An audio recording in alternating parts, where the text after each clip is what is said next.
নমস্কার বন্ধুরা, ABN news থেকে আমি আশিস কুমার দাস।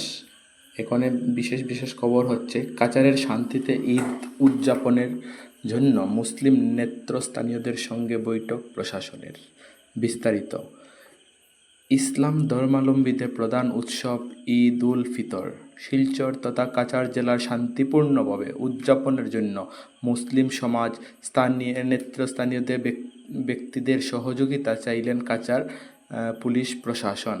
মঙ্গলবার প্রশাসন আহত দুটি পৃথক সভায় এই আহ্বান জানানো হয়। এ নিয়ে প্রথম সভা অনুষ্ঠিত হয় পুলিশ সুপারের কার্যালয়ে। এরপর দ্বিতীয় সভা অনুষ্ঠিত হয় জেলা কমিশনার কার্যালয়ে পুরাতন সম্মেলন কক্ষে। অতিরিক্ত জেলা কমিশনার অন্তরা সেনের পৌরোহিত্যে উভয় সভার ঈদ উল ফিতর উৎসব ও ঈদের নামাজ নির্বিঘ্নে ও আনন্দমুখর পরিবেশে পালনের জন্য শিলচর শহর ও জেলার প্রতিটি ঈদগাহ, ঈদবাজার, হাটবাজার এবং বিশেষ করে সংবেদনশীল এলাকায় পর্যাপ্ত নিরাপত্তা ব্যবস্থা এবং যানবাহন নিয়ন্ত্রণের বিশেষ ব্যবস্থা নেওয়ার জন্য মুসলিম সমাজের বিশিষ্টজনেরা অনুরোধ জানান।